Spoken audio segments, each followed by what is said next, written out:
we doing tonight, Brain? We are actually going to go through the Game Award nominees and review how we feel they did, make our predictions as to who's going to win. And we do this every year because I honestly love the Game Awards. Let me explain, because I actually hate award shows as a concept, right? As a concept, I think award shows are like they don't do what they're intended to do, and they're so easily corrupted and manipulated by corporate interests because someone's got to foot the bill, right? That they kind of lose sight of who and what they are. It sucks, and that's the fact of it, right? But I love the Game Awards because Game Awards gives us a bunch of trailers. It gives us something to look forward to. It gives us something to have hope for. The people who come on stage usually are the leadership and CEOs who not all of them deserve to be accepting the award, but like that's one of the things where like, you know, the people who worked on that game, it's a matter of pride, you know, and they get recognized. And I think this year is going to be really divisive because this is probably one of the years where there's not enough AAA showings to merit being in the running, and it kind of shows. I do this every year. We go through, we make our predictions. I post a video. Usually I take it down after the Game Awards because it's kind of a moot point. But yeah, we'll watch it live when it happens on December 11th. December 11th, I'll be here live and we'll watch the Game Awards. And yeah, you guys are welcome to follow along and vote as well. It sounds like the site might be having issues, so we're going to do our best. We're going to do our best to go through the nominees and yeah, kind of start our votes and do everything. And I hope you all tag along. I'll probably make a bingo card again, but I kind of want to find out if there's a way I could like generate a bingo card. Maybe like whoever wins gets a free gift sub or something. You know, if you win, you get a gift sub. So yeah, we're going to start our voting and go through and we're going to review. Wait, why is it starting at Game of the Year? Crap. Why is it starting at Game of the Year? I thought it would start at the end. Okay, well, I guess we're starting here. This is usually what you do last. What the hell? This is Game of the Year, which, I got to sign in. Hold on. I'm seeing that it's telling me to sign in to vote. Oh, wait. I can use my Twitch. Hold on. Let me hit the Twitch button. Mission failed. There was an error signing you in. Oh, please. That part is broken. That part is definitely broken up there.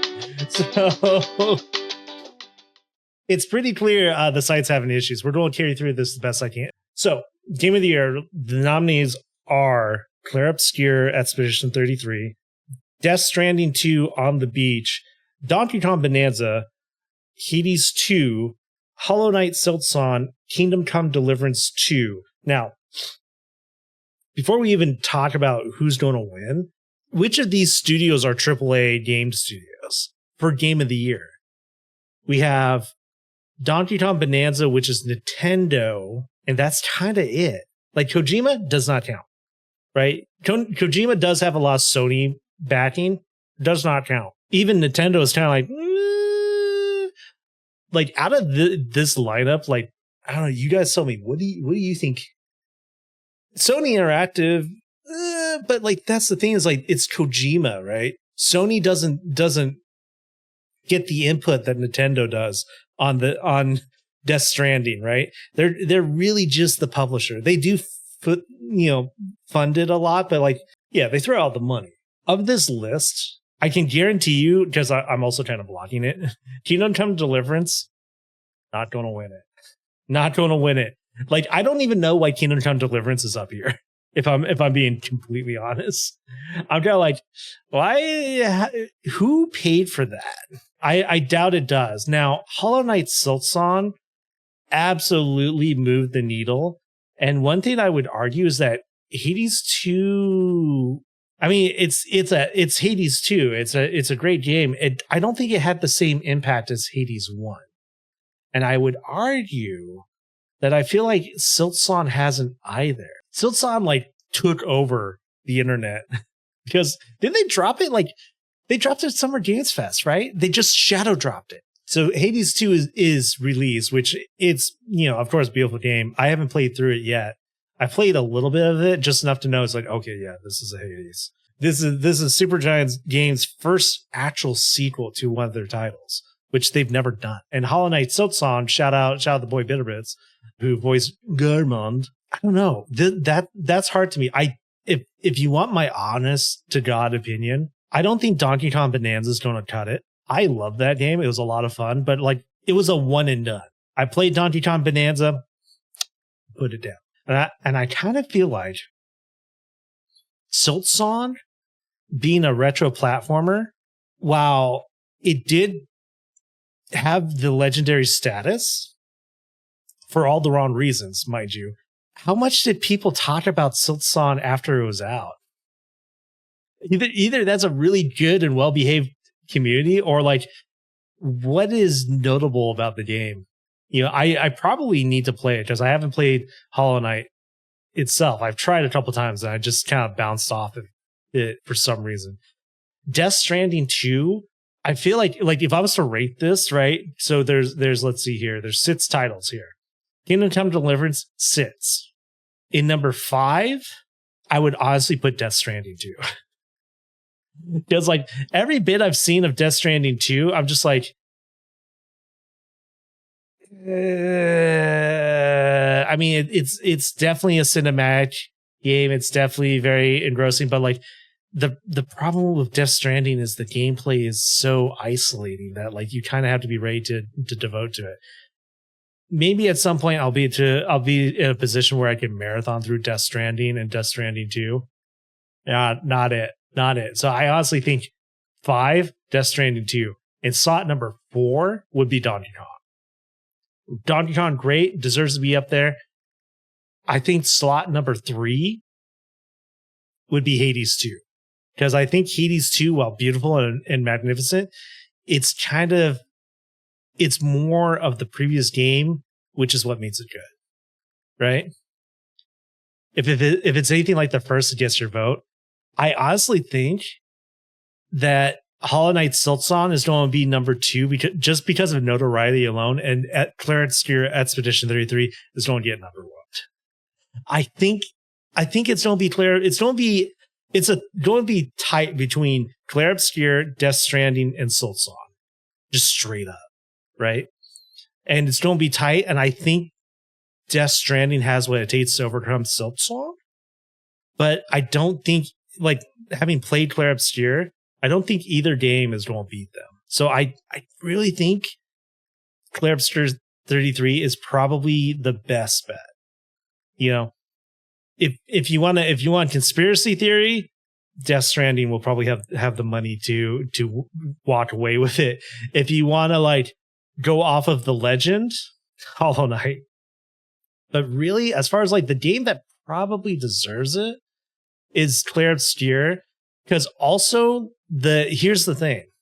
Claire Obscure Expedition 33 has the rabid fan base to push it forward. That's the trick, because this is a viewer voting, right? I don't see the Death Stranding 2 fan base. I don't really see the Silksong fan base, right? You do see the Claire Obscure fan base, even now. I'm trying with Elias, right? Where Claire Obscure appeals to probably Death Stranding is stand out for you. Yeah, I could see that. Like, I think Claire Obscure is, because it was majority of a AAA dev team that split off from their studio to make their own thing. And then they produced this, and they did everything at certain levels to the point where they even got recognition from the French Prime Minister. It's like they took a formula and they innovated on it. That's the trick, right? Death Stranding 2 is more of the same. Hades 2, more of the same. Silksong, more of the same. Donkey Kong Bonanza, kind of just quirky. Kingdom Come Deliverance, what the fuck? This one is the original title. I think it's going to go to Claire Obscure.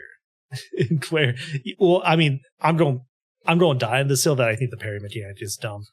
the core mechanic of Claire Obscure, but that's the thing, is like it's so divisive that it actually made people like actively defend it. I honestly think they should have given the parry mechanic the same visual. They should have given you the option to turn on a visual indicator the same way that you could with the jump mechanic. I think overall, and you'll probably see this with the other categories, that Claire Obscure is going to be a front runner, because here we are. Best game direction, right? So we're talking about outstanding creative vision and innovation in the game direction and design. Now, if Hades 2 wasn't Hades 2, if it wasn't a sequel, I would give it to Hades out of all these, right? Because Hades is the most distinctive and creative, right, take on a video game and art style and everything like that. But Hades 2 is just Hades 1. It's Hades 1's art style with different characters and a slight refresh, right? I don't think Hades 2 is it. Split Fiction has Gen AI. Fuck Split Fiction. This Split Fiction should get disqualified. I'm saying now. The only reason why Split Fiction is in here is because of money. I do not think Split Fiction deserves to be there at all.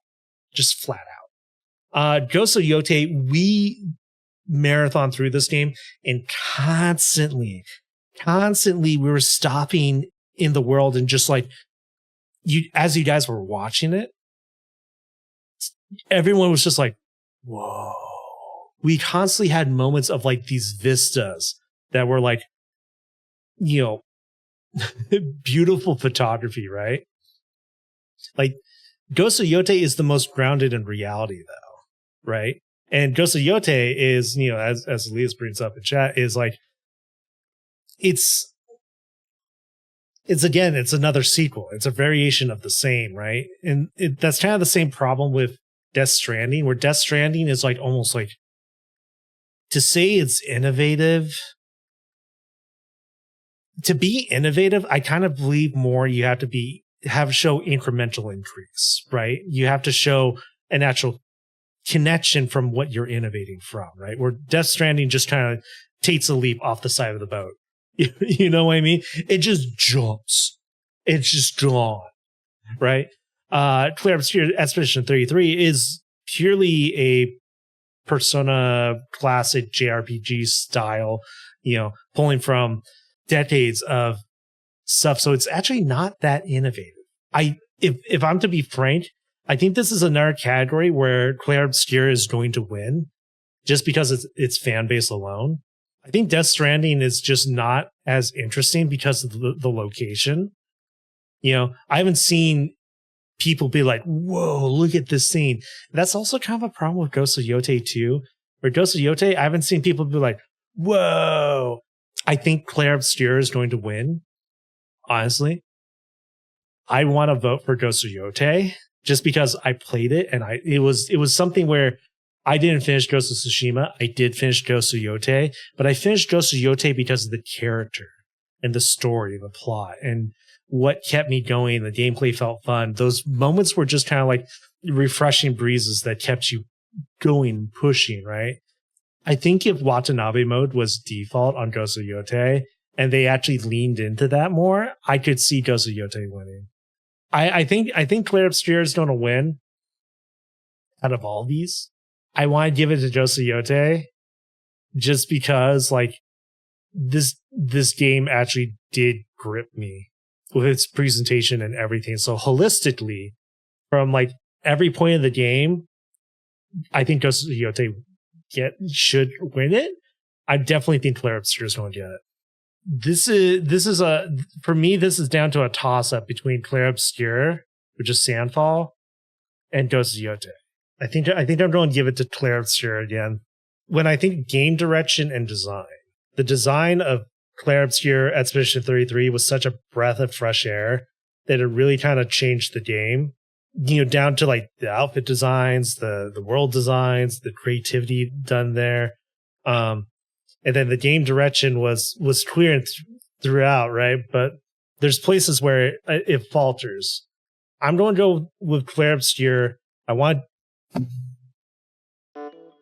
come on. I'm hitting nets and nothing's happening. View all categories. Maybe I can wait. Best narrative. Okay. That is okay. That fits it. You're voting with me? Okay, good. This is a lot of fun to do. It's also fun to talk it through with you guys because You all have such differences of opinion, which is good because it makes me think more. So, best narrative for outstanding storytelling and narrative development in a game. Are you serious? How the hell is Kingdom Come Deliverance 2 getting back on here? Like, Kingdom Come Deliverance is just yes, my lord. No, that's no. No. I can't vote for a Silent Hill game that was so yes, I absolutely agree. Silent Hill F. I think Silent Hill F faltered, right? Because here's the problem I have with Silent Hill F. Remember, this is best narrative, storytelling, and narrative development in a game. There's really no character growth in your first playthrough.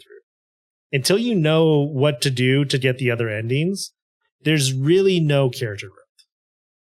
And that's kind of the problem is a lot of the people who are like rapidly supporting of Silent Hill F, they went through the game multiple times. They went in to speed run it. They went in and they got all the endings, right? But when I'm questioning whether or not I can continue the game because of how well it's performing, and I am just not interested in the characters and what happens. I mean, I feel like Silent Hill F was just way too predictable as far as the story. Because you guys can go back and watch that playthrough I did, where I'm like, oh yeah, I bet the dad is a drunk alcoholic. The dad's a drunk alcoholic.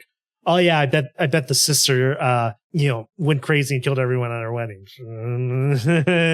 You see, I'm honestly considering Silent Hill F and Chronos. I'm honestly considering adding a sub goal to my stream. And so if you guys hit that sub goal, you can pitch a game to make me replay or something like that, right?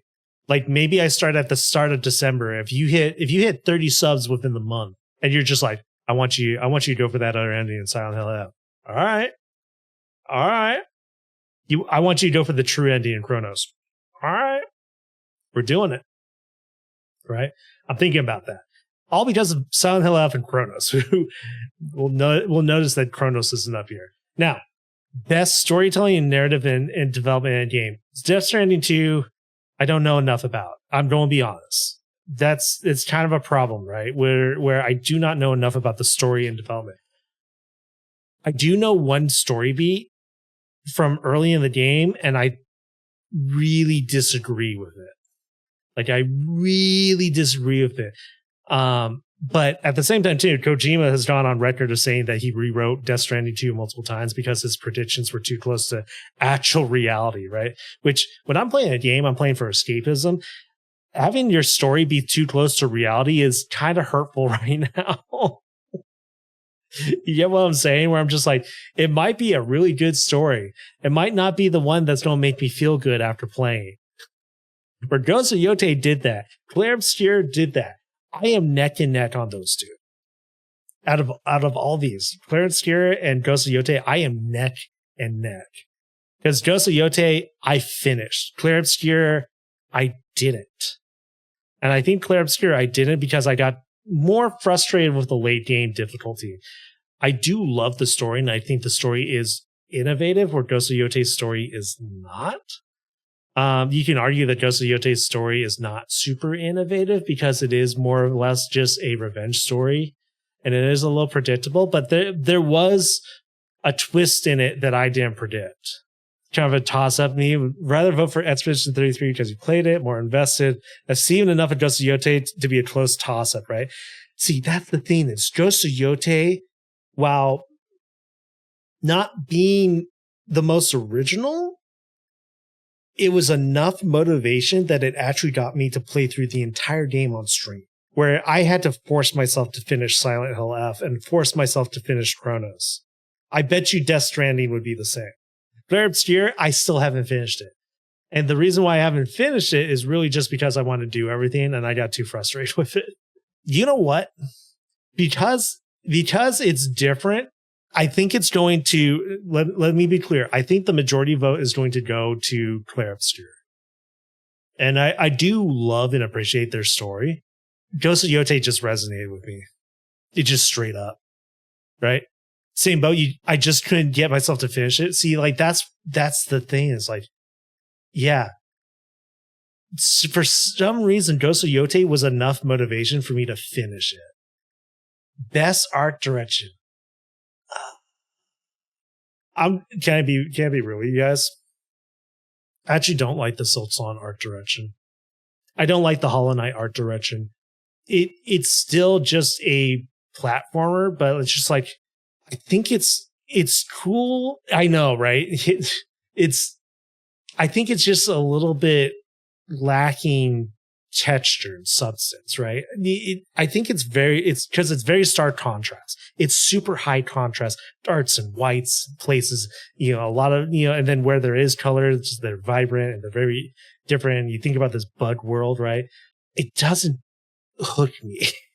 And that might be just a personal thing. And Hades 2, where I love the Hades art style so much, I still think that Hades 2 art style is just Hades 1 art style, right? So there's no technical achievement here, right? And that's kind of the same for Hollow Knight, right? There's no technical achievement. There's nothing new. The art direction of Ghost of Yote is, because it's grounded in realism, I keep going back to those vistas, right? Those massive vistas, to the point of making me, hear me out. The reason why I'm even considering Ghost of Yote is those beautiful shots and vistas made me go through the pain of trying to export a screenshot from the PS5. That's how good they are, and that is technical achievement and artistic design and animation. You guys can't see it, but I'm doing the Italian okay hands, right? Shaking my hands. Death Stranding is just too far out. It's very, Death Stranding almost gets like H.R. Giger, like a little bit of that like surrealist going on. I mean, it's so far out there, but to the point where it almost alienates me. I think honestly, oh God. All right. Let me get to it, because I literally have an R minor. I think honestly, this goes to Clair Obscur because they took a huge risk and they have such a reverence for traditional art. And I think that should be recognized. Art should make you feel those things. How dare you? What up, We're going through the nominees. I'm going to give it to Clair Obscur. I think Clair Obscur shoves it out. Just barely inks for it, because look at the key art for it. Like seriously, the lighting in there, the way they have the contrast of the characters, but you can still see the details, and there's enough intrigue as to like the direction that they're facing, and they're like, what are they looking at? Why is the one so far away? Why are their weapons like that? And then you start looking, it's like, wait, is that a woman crouching? It's like the way that kind of builds, that I think is what wins this. Is the way it builds mystery and intrigue and draws you into the art piece, right? And that's the problem. That's the thing that I don't think Kojima has. Here's the thing. I don't think Kojima and Death Stranding is just weird for weird's sake. It doesn't build mystique, right? And that's what Clair Obscur does. It builds a mystique and you get interested. And like where Ghost of Yote, absolutely beautiful game. It's beautiful for beautiful sake. It's like looking at a beautiful car you'll never be able to afford. It's like you're looking at a beautiful vista of a place you'll never be able to go to. I think Ghost of Yote is a close second. I think Ghost of Yote beats out Death Stranding. Best score and music. So here's the problem. Ghost of Yote is Toma Ottawa, which it should be Watanabe mode. It should be the Watanabe tracks. And I will die on this hill. I think if Ghost of Yote had doubled down on the Watanabe mode and actually had maybe twisted a little bit of that into the art style too, it would have been a completely different game. I think it would have shocked people, right? Darren Korb, amazing artist, absolutely deserves every bit of recognition. If you want like good BGM music, go look up anything from his library. It's all good. It's all solid. That's why they keep calling him back. That's why Supergiant Games keeps calling him. But here's the thing. I do honestly feel like Clair Obscur deserves this because those songs set the instruments on fire. If Darren gets a 90%, this is 120%. If Christopher Larkin lands an 85%, this is like 150. This is so far beyond from a mostly unknown artist. It's Clair Obscur. It's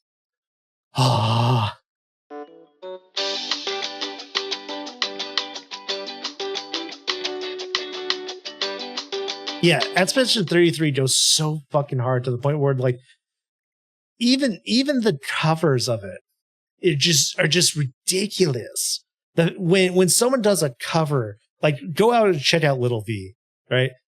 When he does a cover of it and he's in a striped shirt with a beret and a French baguette, but it is going so goddamn hard. All right. Oh, wait. We're back in. We're good. Best audio design. Right now. No way, Battlefield 6. Go fuck yourself. Get out of here. This was paid for. It's weird. Honestly, I feel like they could have done a lot more. Yeah, it was another situation where the game didn't scare me like it should have.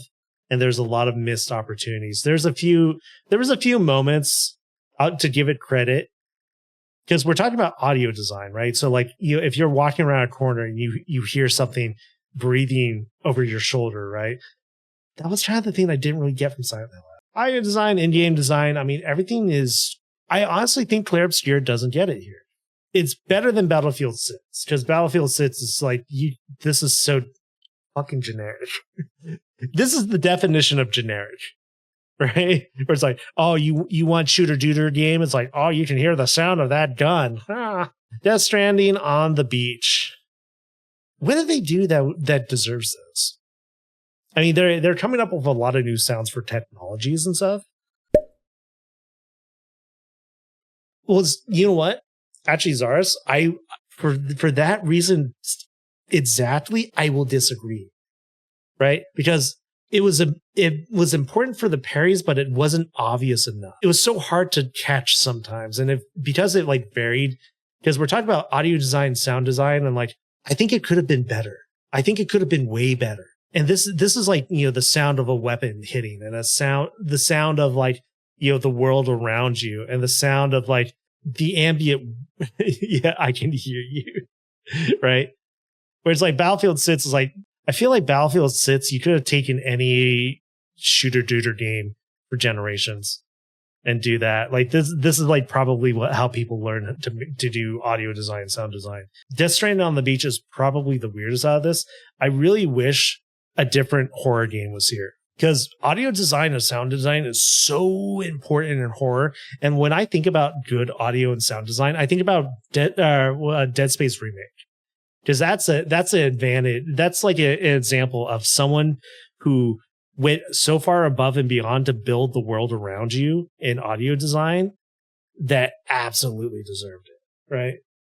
Which kind of makes me think that maybe Ghosts of Yote, because we did feel immersed. If you ask me who's going to win this category, it's going to be Clair Obscur. Compared to like Death Stranding and Silent Hill F, it's going to be Clair Obscur. Or it's going to be Battlefield 6, depending on how many of the freaking Dupros are actually able to work on the site. I'm going to give it to Ghost of Yote, because I want to recognize that this game was crafted. You know what? I'm giving it to them for the shamisen. We kind of joked about it being a weird mechanic, but it was actually something where it gets a little bit into music theory. Not actually music theory, but right. But the idea of like coming up with a song and playing a song and musical history. Right? That to me, I think is what does it. I think that's the element. That's performance.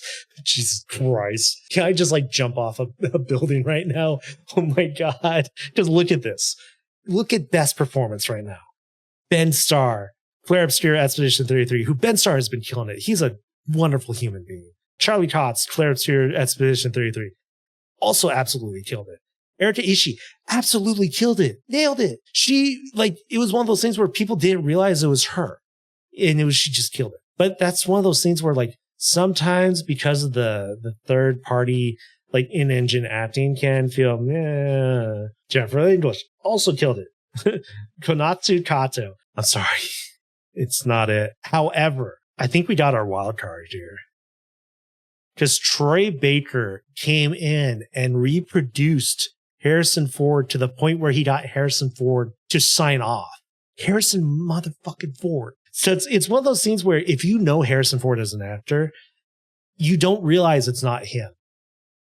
You do not realize it, right? This is hard. This like, all right, let's be objective, right? Jennifer English killed it. Konatsu Kato She did a good job. Didn't kill it. Charlie Cox killed it. I honestly split this between Ben Starr, Erika Ishii, and Troy Baker, right? Because Erika Ishii's a little bit like, I want to say Erika Ishii is kind of the dark horse, right? Where Erika Ishii is like not, she's known, but she's not as known for her acting presence between the three. Ben Starr, though, the thing with Ben Starr and his acting is like, he has such a rich, unique sound, and he brings so much to the character that I think Troy Baker is down to the point where like you could have Troy Baker go in and now do Han Solo and anything else, and it would be Han Solo. like there's actually an interview with Harrison Ford talking about Troy Baker taking on the role and how he wasn't sure about it and he wanted to do it himself. And then Troy Baker, did a test and he's like, I can't beat that. Harrison Ford. Yeah, I think Troy Baker wins it out. I want to give it to Erika Ishii and Ben Starr. This is a dead split for me, right? If Troy Baker wasn't reproducing Harrison Ford down to the point of like, I didn't know it was Troy Baker, because like, here's the problem with Troy Baker. Here's the problem with Troy Baker. Troy Baker has been the poster child for like video game VO for so long that if they had not said that it was Troy Baker doing in Indiana Jones, people would have probably been much more receptive to him being in it. Which I think they did kind of try to downplay it because they knew, right? He just, I can't get over it. He killed it. He absolutely nailed it. Innovation and accessibility. Regulating software or hardware that pushes the medium forward by adding features, technology, and content to help games be played and enjoyed by a wider audience. This is hard because, let me explain. I actually do have training in accessibility. And so I actually do not know what all was included in each of these games. I honestly give zero crap about EA Sports FC. At this point, they're South of Midnight. I think the problem, I didn't play South of Midnight, and I feel like I should. The reason why I didn't play South of Midnight was they forced that 24 frame. I think it was actually like 12 frames per second. They did a cinematic frame rate on the individual characters to make it look more claymation, which was a stylistic choice. But in the end, it actually, I feel like it inhibited visibility. So in that sense, I feel like South of Midnight is disqualified for that reason, right? Yeah, it was cool for 10 seconds, awful after, right? So like, why would they get innovation and accessibility? Right? Like, sure, maybe they had the ability to turn that off. Dune: The Dark Ages. I know they're pretty robust. I kind of see. I don't know how much Adamfall had, and also Assassin's Creed Shadows. Like there's 2 games on this list I need to play. This is Assassin's Creed Shadows, which I didn't play, but I want to play, and South of Midnight just because it's weird. Right? We played Doom: The Dark Ages, and as much as I kind of don't like id Software right now after the whole Mick Gordon fiasco, Doom: The Dark Ages it felt good, it played good. I'm going to give it to Doom. Just because, based off my knowledge of Doom: The Dark Ages and what it does include in it. Here we go again. It's not responding.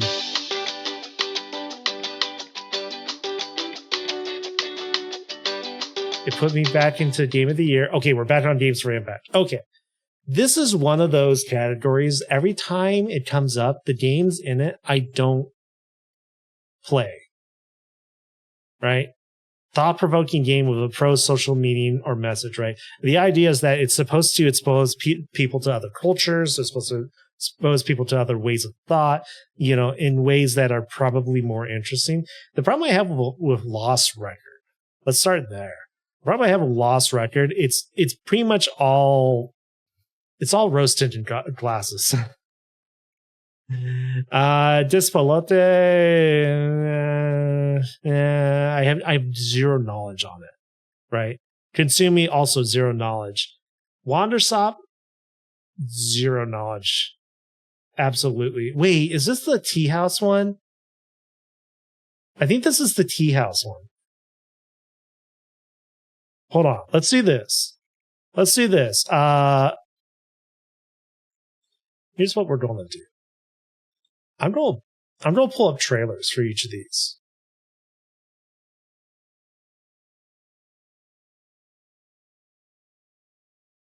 I think this is probably the most gains for impact, simply because it deals with a very dark topic that I think a lot of people will resonate more with. Simply because, like, South of Midnight does tell a very interesting perspective. I just don't think they did it well.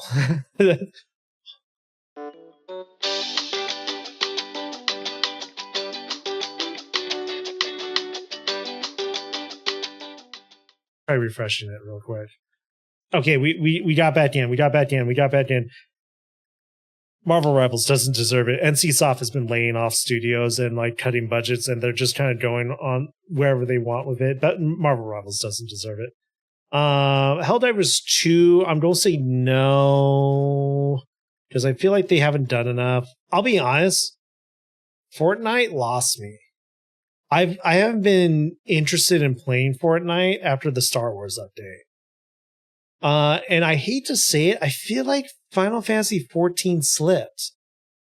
After Yoshi P started focusing on like other games and stuff, I feel like 14 has slipped.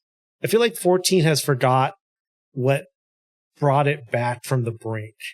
And there's the whole issue with like Final Fantasy XIV banning modders, and now they're like trying to like get back in everyone's favor by unlocking limitations. There's still the stupid housing thing.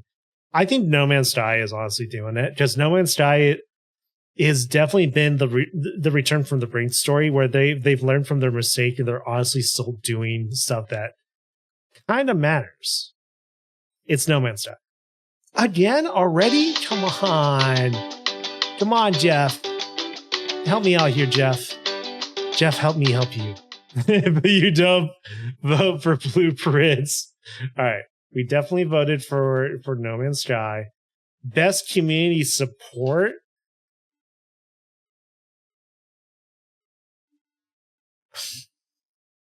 I didn't even touch anything.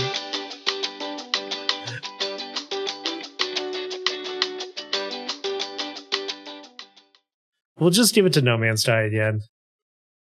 Oh my god. Jeff, what the hell, man? Best independent game. What the hell is Ballet's Pit? What the hell is Ballet's Pit? I've never heard of this game. Absalom is good. I love their art style. I love their soundtrack. I do feel like beat 'em up as a genre suffers a lot. Hades 2, Supergiant. Here's the thing, because we essentially have games here which I would classify as AA, and then we have true independent here, right? Where Ballet's Pit is Devolver, right? But Devolver is kind of in that AA category. Same thing with Dotemu, right? Which is Absalom, right? They're kind of in that AA range. Raw Fury as a publisher, yeah. But Dodu Bomb, who does Blueprints, is like straight out of the blue. Sandfall Interactive, and here's the problem. Sandfall Interactive was made from the people who left a AAA studio. So it's basically a AAA studio without the AAA studio budget, which, based on how the game turned out, they could have easily got the budget that they needed. Hades 2, Supergiant Games. Supergiant Games is definitely a AA studio at this point. And Team Cherry is true indie, right? So if you go for best independent game, most likely this is going to be between Clair Obscur and Siltson, but I have to give it to Blueprints because I think they are the absolute upset. The problem is not enough people play Blueprints. Because Blueprints showed up at a Sony event. Here's the problem with Blueprints. They showed up at a Sony event. They were true indie, but they got connected with Raw Fury, and Sony kind of funded them, which made them look like they were one of Sony's indie game ventures, which they still might be, right? But they were true indie out of all these, right? Clair Obscur as an indie, yeah, it kills the rest. Siltson, close second. Like if you want my honest to God opinion, as far as like tier list of this, Clair Obscur is the S rank. Siltson is the A. Hades is the B. Right? I think then it's just Blueprints, Absalom, Ball Pit. But I'm going to give it to Blueprints because I feel like Blueprints did something that the other... Yeah, I feel like Blueprints was a masterpiece because it captured the elements that of like previous like Myst games had, like your point and click adventure games. But like it was to the point where whenever someone else was playing this game and I was playing this game and we talked about playing this game, not only were we all having completely different experiences, but then whenever our experiences did overlap, it was literally it became an ARG. It just straight up became an ARG. Which none of the other games have done, right? None of the games on this list has done that. Yeah, it was to the point where they literally ended up eventually selling a notebook.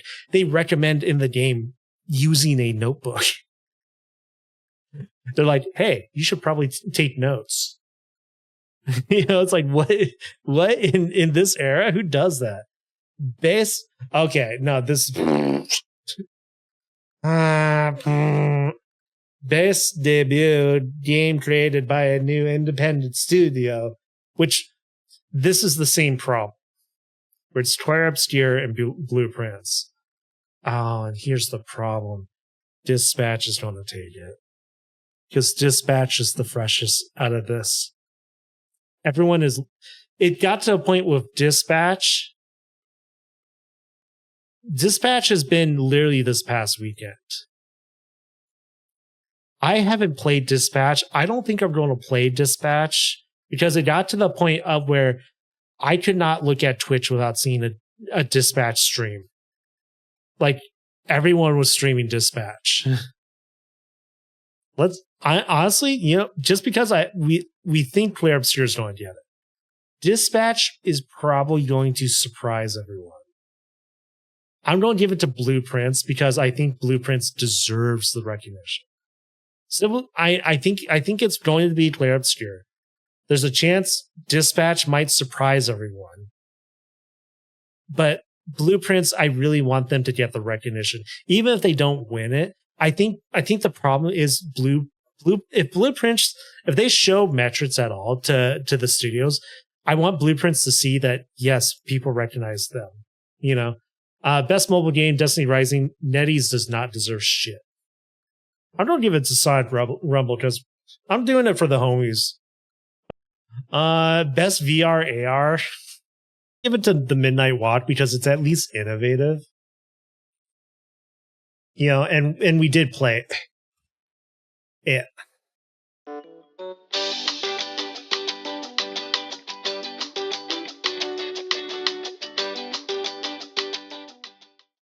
Okay, wait. Best action game. Oh, thank God it loaded. I don't think it counts as an action game. I don't think it counts. So it's really between Ninja Gaiden and Doom. And so like I played Doom. I know it's good. I'd feel confident. I'm like literally fidgeting in my chair because Indiana Jones and the Great Circle was an absolute treat and surprise. I feel like the ending was a little rushed.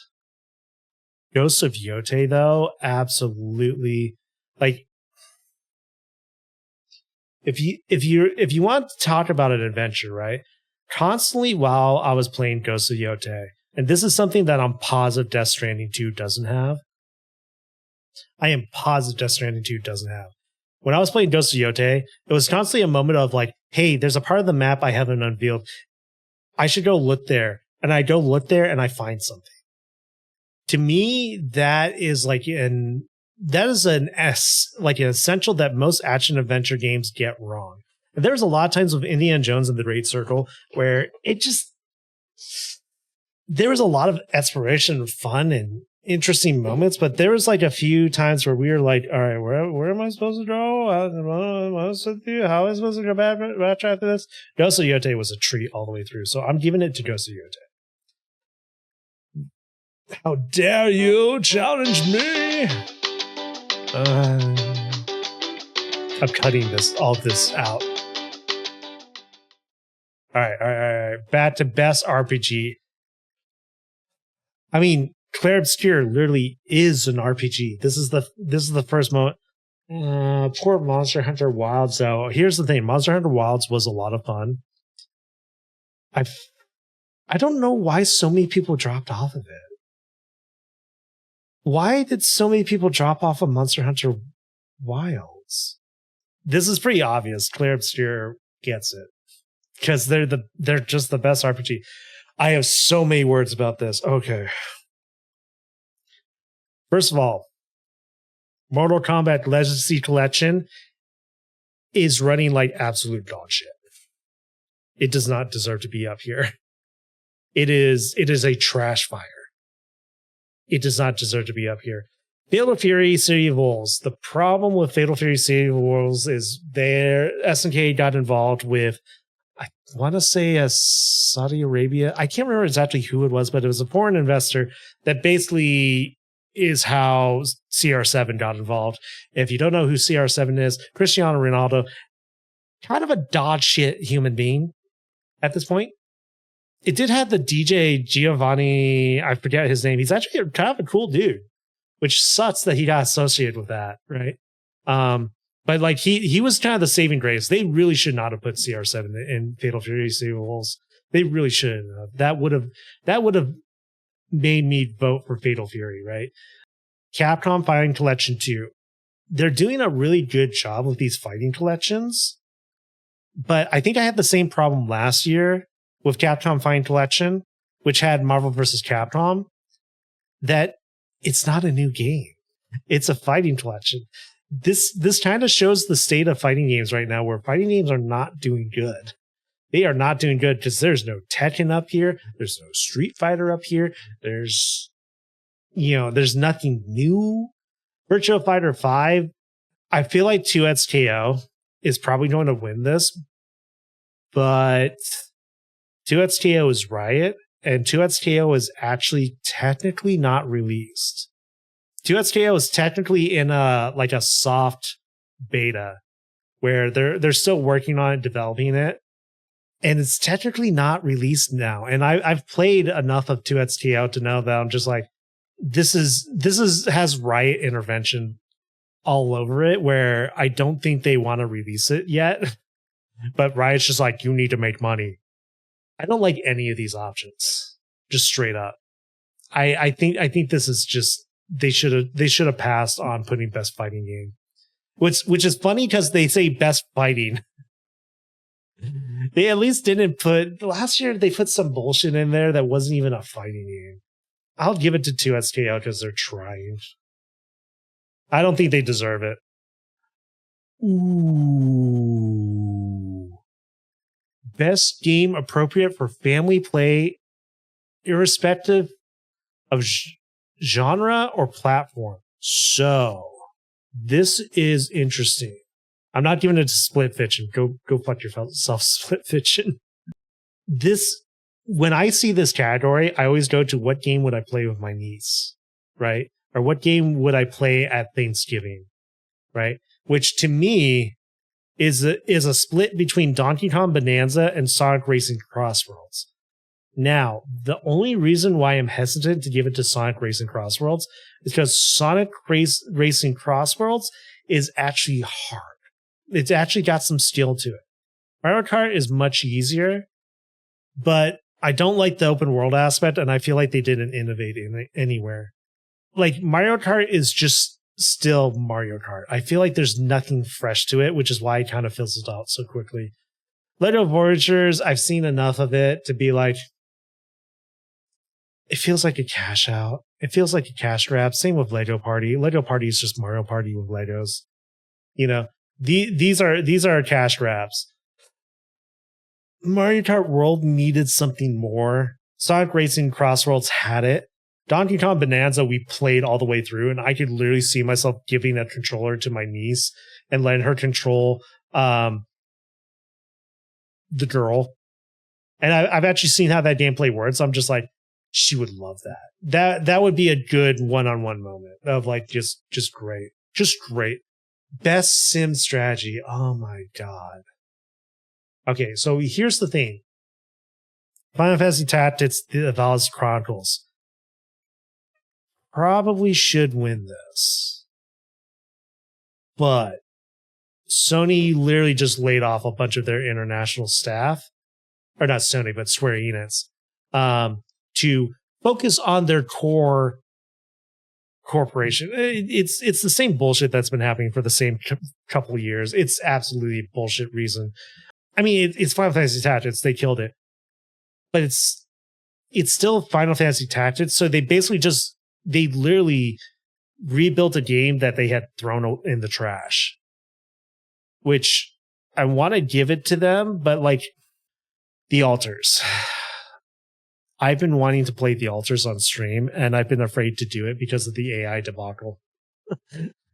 I'm going to be honest with you guys. I'm scared to play it on stream because I'm afraid that someone's going to get mad at me because they left in AI art placeholders accidentally.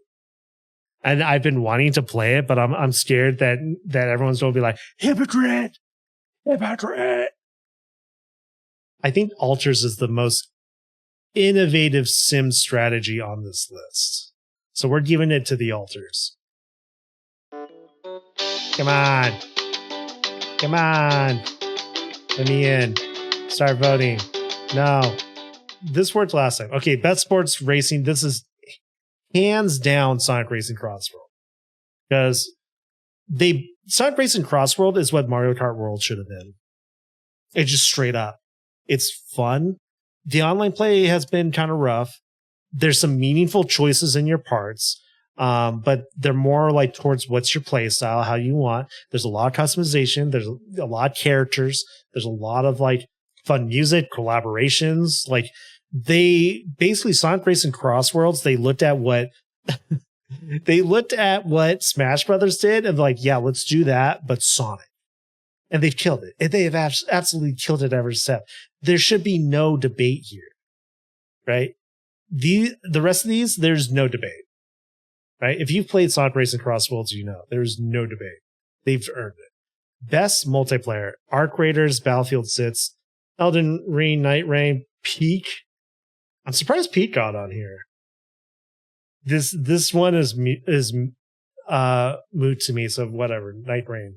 That category is such best adaptation. Why is the Minecraft movie on here? Why is Until Dawn on here? What is this? Guys, what the hell is this? The Minecraft movie was dog shit. Devil May Cry was dog shit. Who cares about Splinter Cell? Old men in their 30s and 40s. The Last of Us. God, fuck off. The only reason why I'm looking at The Last of Us is because of Pedro Pascal. It's not even the first season, it's season 2. Are they don't remaster season 1 and then remaster season 2? Are they don't remaster The Last of Us too? And then Until Dawn, Jesus Christ, God no. I'll give it to Devil May Cry because it's funny. I don't think any of those deserved it.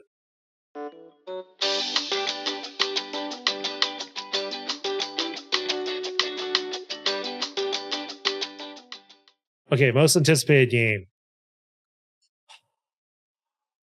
Oh, this is easy for me.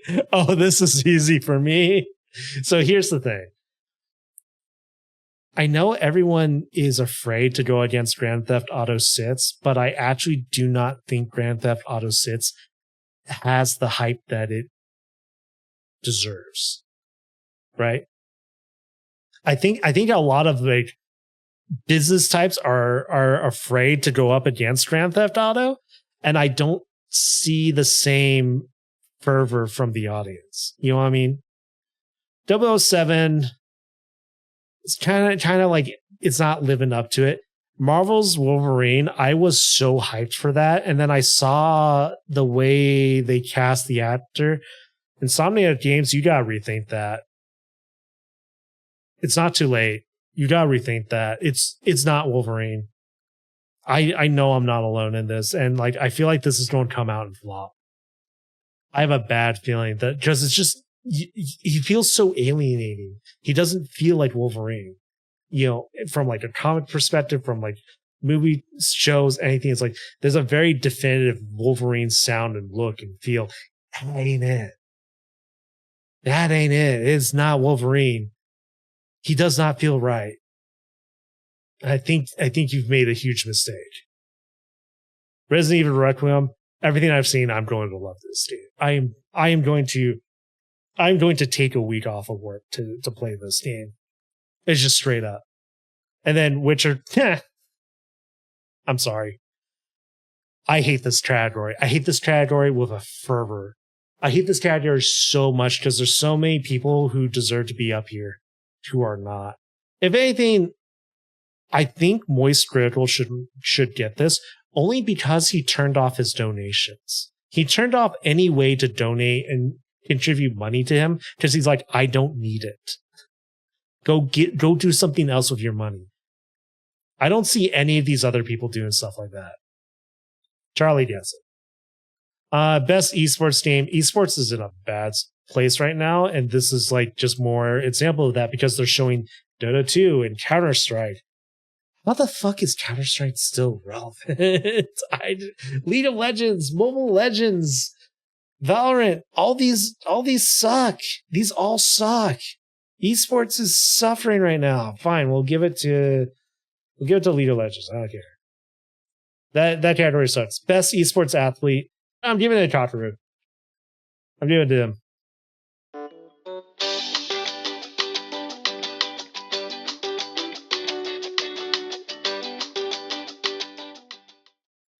Right. Okay. Best esports team: Vitality, Liquid, PH, Falcons, Energy. All these kind of suck. Team Liquid, sure. I don't care. What? Okay.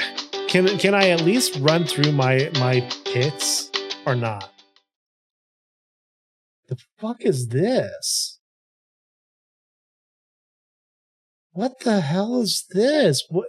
Where's all the assets on this? This is broken. This is absolutely broken, guys. Innovation and accessibility. This was kind of a moot one, but we gave it to Doom. Games for Impact. This was the Wonder. This is the T1. Best ongoing, No Man's Sky. Best community support, No Man's Sky. Best independent, we're giving it to Blueprints. Best debut indie, we're giving it to Blueprints, even though it's probably going to be clear obscure. Yeah, nice use of vision. Best mobile game, we're giving it to Sonic Rumble. Best VR AR, we're giving it a Midnight Walk. Honestly, I feel like. All right, let's talk about this because the rest of these are kind of dead and done. Content Creator of the Year should probably not be part of this anymore. I feel like this is because there's the Streamer Awards. Content Creator of the Year should only be here if there are content creators who are actively doing something to impact the space. Which the only person on that list who was doing anything positive in the space was Moist Riddle, right? I feel like it's just disgusting. The category, I'd just get rid of it. Best esports, I feel the same for each of these. There's nothing innovative here. There's nothing worth nominating or awarding here. esports should have taken a break this year. Same thing for best adaptation. Best adaptation sucks. Most anticipated is a fun category. Multiplayer, I feel like there should have been more on here. There should have been more better options. Kind of same for best fighting game. We're in a drought. Let's be honest. We're in a bad space with fighting games because like the game industry as a whole has been suffering for like the last 3 years, and fighting games are already niche as it is. So like, it's just how it is. It just kind of sucks. VR AR, I feel like is a really shitty category. I feel like there's nothing valuable coming from that. Kind of same for best mobile game, because mobile game practices are so predatory that none of these offerings felt good. I think that's it. I think this is kind of it. This is the year of the indie games. I feel like we're going to see Claire Obscure take a lot of titles. We'll just have to see what they have to offer on December 11th. That's it. That's me going through my nominees. I'm going to make a video out of this, and I hope you all come to watch it. And that'll be over on YouTube. So for YouTube, appreciate a like, favorite, subs. See you on Twitch December 11th for the Game Awards, and we watch it every year. And I usually am talking with chat and everything. And if any of my friends who are streamers want to hop in and talk the shit while we do it, you're all welcome to jump in, because it's so much more fun to do it with friends. I'm going to stop the video here. See you next time.